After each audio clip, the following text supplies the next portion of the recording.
takes off right here. This first plane rollout is one of many that's going to come. Ladies and gentlemen, here it comes. Your 787. It is literally the envy of the world when it comes to commercial aircraft. One person doesn't build an airplane. It takes all these thousands of people. From end to end, every function is checked, triple checked, to make sure the plane can fly with its own wings.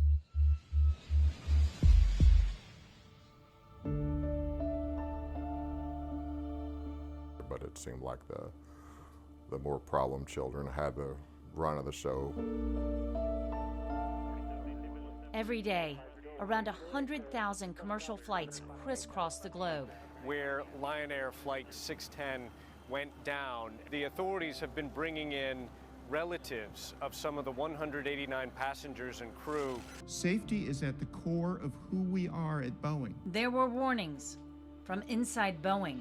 I've been a whistleblower my entire time at Boeing. It just didn't really get any ears until recently. This terrible air disaster that took place. I literally saw people jumping on the pieces of the airplane to get them to align. These are your employees, and they have said that they're not listened to, that they're retaliated against, that they're threatened. That's the reality of Boeing today. You were getting a bit of a reputation. Yeah, that was towards the end. They gave me the nickname of Showstopper.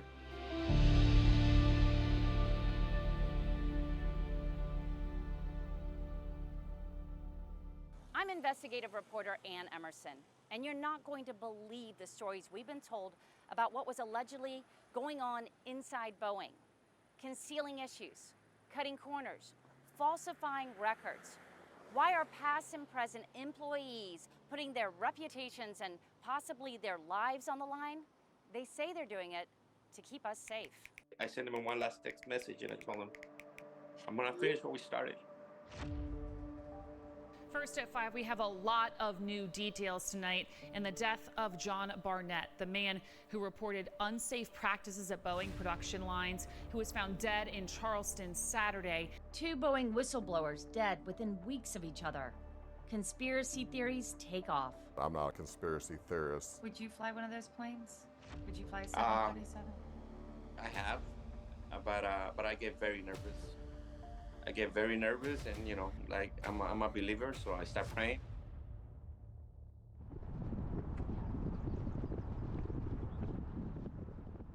What is it about it that you love about flying? I just love airplanes. I like the way they operate. Roy Irvin started working at Boeing, South Carolina on the 787 Dreamliner in 2009. I was the quality investigator, checking for any possible issues before the plane's first flight. Critical not only to the company's success, I was proud to work with the Boeing company. I was proud of my responsibility. But for anyone who boarded a Boeing plane. Not only are there 300 people on some of those airplanes, but each one of those people have loved ones at home, mothers, fathers, children. Roy was not alone. Boeing attracted plenty of top talent. Josh was an amazing man, very smart, and everything had to be proven to him with math and science. Who understood this profound responsibility. That's what's at stake. His life's at stake. The safety of the public is at stake. Boeing was founded in 1916 and for 85 years prided itself on its engineering prowess. Remember where you were on this day. Yet after its merger with aviation company McDonnell Douglas, Boeing moved headquarters from its aviation roots in the Pacific Northwest to the bustling commerce of the Windy City. That move signaled a change in motto and mentality. In a 2004 interview with the Chicago Tribune, Boeing's new CEO at the time, Harry Stonecipher, said, "When people say I changed the culture of Boeing, that was the intent. So it's run like a business rather than a great engineering firm." It was money, because they would lose money if they didn't deliver the unit on time. When it came to midnight, it was like a rush, and they were like showstopper, because if there was a hiccup that was gonna prolong something that when we had a deadline of midnight, then of course they don't like that. Early warnings would surface. Internal Boeing documents released, where its own employees mocked Boeing's commitment to safety and quality. The company's been infiltrated with that type of people, with that type of mentalities. you know, the bean counters, I like to call them pencil necks, you know, that just don't have the heart for the airplane. Concern grew that Boeing was flying in the wrong direction. Designed by clowns who are in turn supervised by monkeys is how one Boeing pilot described production of the 737 MAX series planes. And tragically, the heart of Boeing would take a catastrophic hit. This terrible air disaster that took place where Lion Air Flight 610 went down. 2 deadly crashes in 5 months. 346 people dead. Safety is at the core of who we are at Boeing. Then, this happened 5 years later. And this. How? With every move scrutinized, Boeing faced a new crisis. Senator, I don't recognize any of the Boeing you described. Really? And I want to assure... You don't recognize the Boeing that has airplanes falling out of the sky? That has had 2 Maxes crash, that has had pieces of doors fall out of the sky? If Boeing really changed, things would have been different after the two-place crash. The showstoppers that threaten to expose Boeing. We've tracked them down across the country, and we've spoken to the people that are trying to keep them safe, while federal, possible criminal, and civil investigations uncover a culture of concealment at America's aviation Goliath. I raised concerns internally. I was sidelined. I was told to shut up. I received physical threats.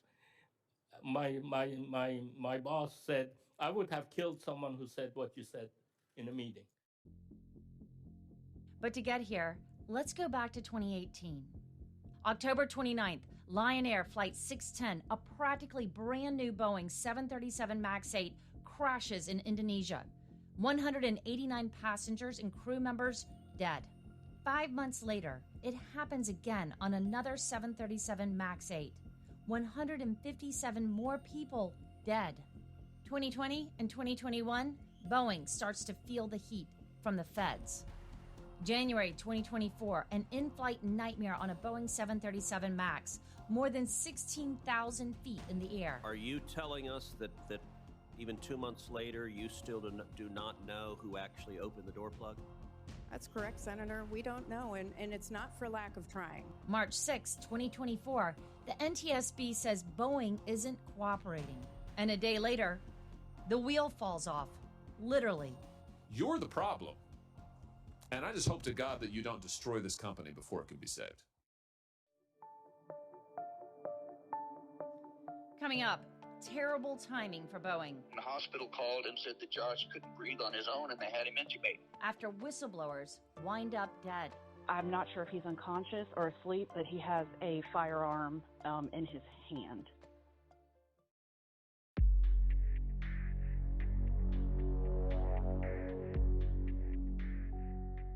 Embarrass me for his moving at all?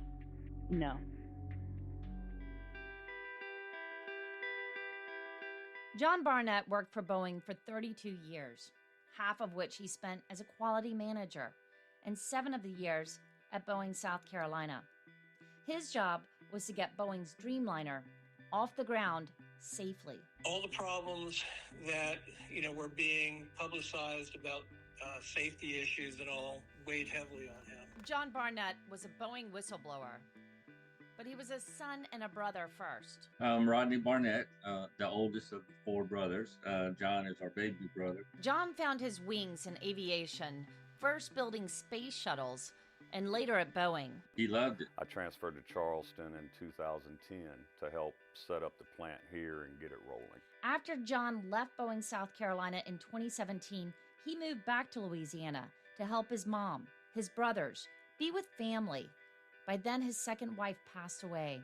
I spoke to Jennifer Baldwin, a family friend of the Barnetts. I said, "You're not scared?" And he said, "Nah, I'm not scared." And he said, "But if anything happens, it's not suicide." The trouble started when John came to Boeing, South Carolina. In documents filed by John Barnett, he reported that he and other quality managers were pressured to violate FAA standards as well as Boeing's own policies. He was worried about a catastrophic event. Problems included inspections not being performed, defective parts, wiring hazards. He put his concerns in an ethics complaint, and for that, he says Boeing retaliated against him. He had thousands of documents demonstrating his complaints and demonstrating the retaliation against him, where they subjected him to a hostile work environment. We reached out to Boeing about the complaint Barnett filed against the company as part of his lawsuit. The company sent this statement. Boeing reviewed and addressed quality issues that Mr. Barnett raised before he retired in 2017, as well as other quality issues referred to in the complaint about its 2020 disposition of Mr. Barnett's claims. And in March 2024, he was 3 months away from his federal labor trial against Boeing. He wasn't looking forward to the trip, but he was happy to go do it because he knew what the result was going to be. He was in Charleston with his lawyers and Boeing's lawyers for days of depositions. On March 8th, John left early and went to his hotel. He was getting tired, so we ended the deposition instead of finishing it on Friday night with the intent on finishing it on Saturday morning. It was the last day anyone would see him alive.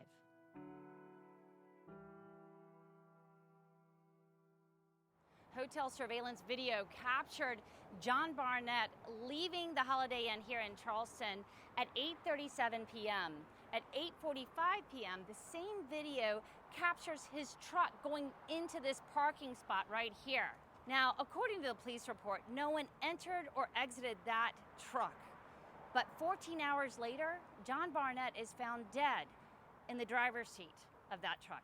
At the time, we could only believe what we were told. Then when he told me that was just hard to believe. From when my mother had talked to him and my second brother had talked to him, there was no indication from from what they were saying that he was in this state of mind. So it was just very hard for us to grasp that that would happen. Police initially said it was a self-inflicted gunshot wound. I couldn't believe it. He couldn't have done that. He loved his mom. He loved his brothers. He loved being around family. He loved doing things. He wasn't depressed or upset or worried. We reached out to Boeing after Barnett's death. They sent us a statement. We are saddened by Mr. Barnett's passing, and our thoughts are with his family and friends. The days and weeks went by with Charleston police digging through Barnett's life. The police concluded that John wrote this note and shot himself before finishing his depositions. The coroner agreed.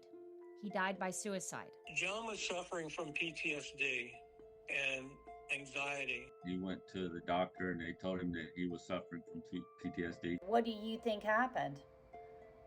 I think somebody didn't like what he had to say and wanted to shut him up. We're not going to let his death go in vain. Everything that John has brought up, all of his concerns, everything that he's been saying that they were taking shortcuts on, they've been proved out in the air.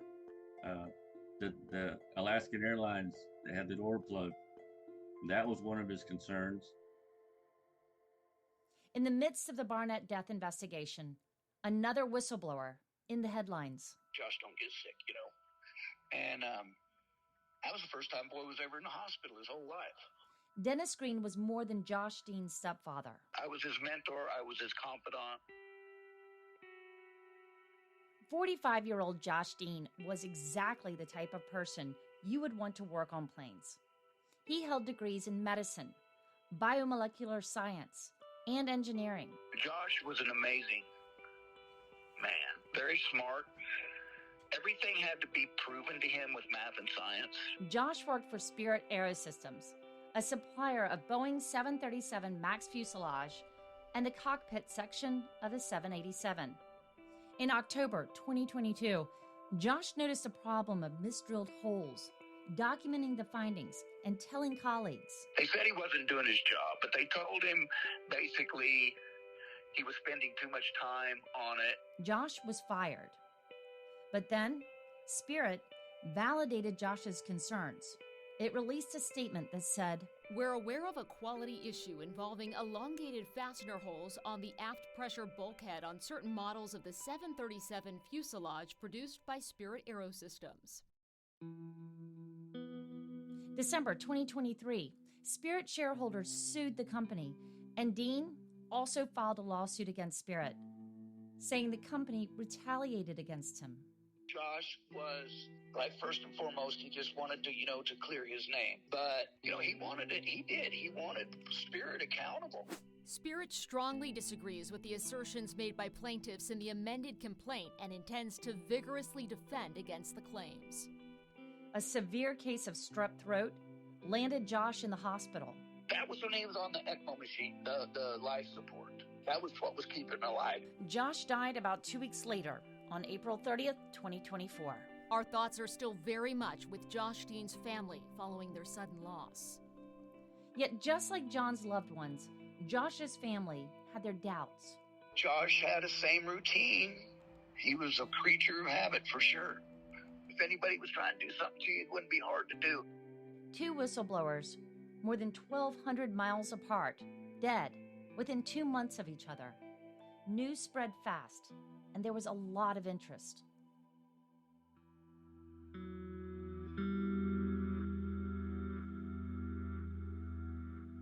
A lot of people are coming forward now, and I think they are inspired by Josh and John and other whistleblowers who have come forward. And 2 of them agreed to sit down with me after the deaths of John Barnett and Josh Dean. I was never hurt, and I'm hoping that right now, by me saying so much, that I am being hurt. I've been a whistleblower my entire time at Boeing. It just didn't really get any ears until recently. So Roy Irvin worked side by side with John Barnett on the 787. He was, a lighthouse for the whistleblower activity. He was probably the first, one of the pioneers, I'd say. Roy investigated issues with the planes. His job was to make sure those problems were permanently fixed. When you would see a problem, what happened?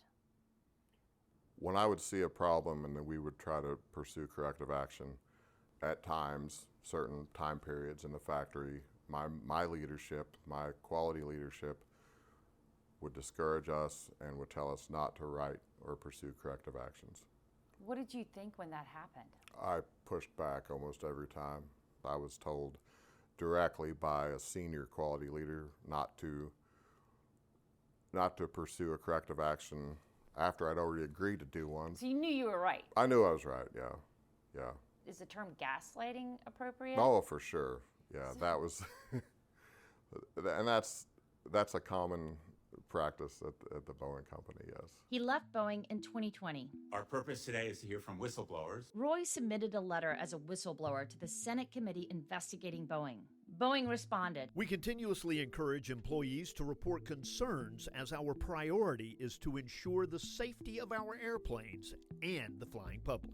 Now Roy lives 2 hours from the nearest airport. I knew I would miss it.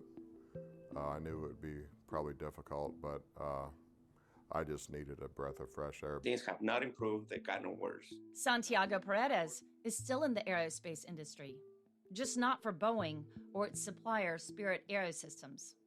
Santiago inspected the fuselage before it was shipped to Boeing. He said there were constantly issues. A big one was called FOD. That's foreign object debris that can damage an aircraft.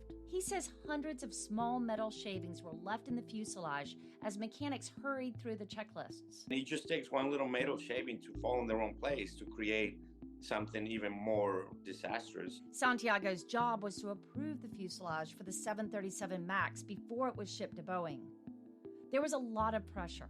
If Spirit didn't make that deadline, heads could roll. It was money because they would lose money if they didn't deliver the unit on time. And midnight was the deadline. But he earned the title, the showstopper, for refusing to sign off. I rushed, and they were like, showstopper. Disillusioned, Santiago left Spirit and joined Josh in a shareholders lawsuit against the company. He did so anonymously, but Santiago says Spirit did not stop. Spirit reached out to my current employer, and they were like, hey, just in case you didn't know, Santiago is one of the whistleblowers in the lawsuit.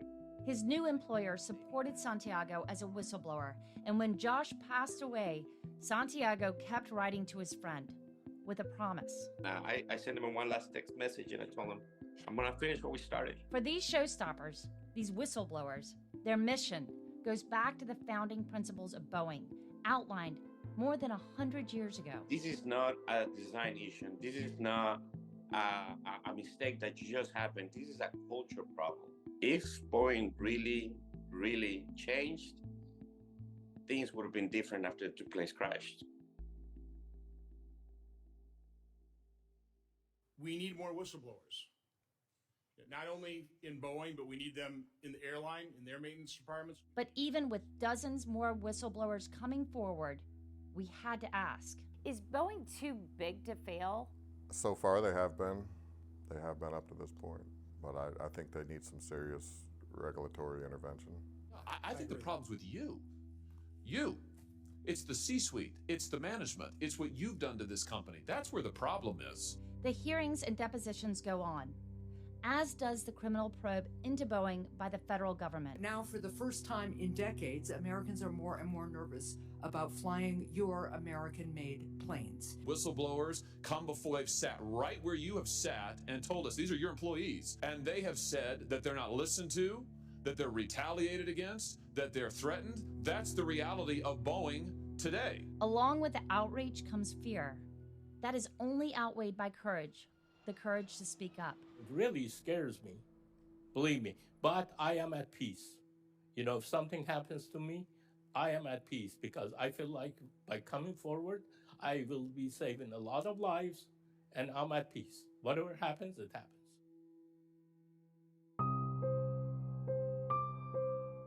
Since John Barnett's death in March 2024, we've reached out to Boeing for interviews. Each time, our requests have been denied. Mr. Calhoun, you may proceed. Thank you for inviting me to appear before you today. But Boeing CEO Dave Calhoun did talk to congressional leaders on June 18, 2024. I would like to apologize on behalf of all of our Boeing associates spread throughout the world. Boeing and Spirit Aerosystems have sent us statements about the deaths of John Barnett and Josh Dean, and about the allegations from the whistleblowers. Still, questions remain. As of this report, we're still waiting on the coroner's report and the autopsy in Josh Dean's death. The Justice Department is also deciding whether to criminally prosecute Boeing. Either way, lawmakers want Boeing held accountable. I think that the evidence is near overwhelming. Lawyers for the whistleblowers tell me that they have at least another 10 witnesses coming forward. You said you've listened to the whistleblowers. Have you directly spoken to any of the whistleblowers? I have not directly spoken to any of the whistleblowers. John Barnett's lawsuit is scheduled to go to trial February 10th, 2025. That's after mediation failed with Boeing. John's family will represent his estate. My team and I are digging into every angle of this story, from the investigation into the company to the whistleblowers to the fallout. This story is still up in the air.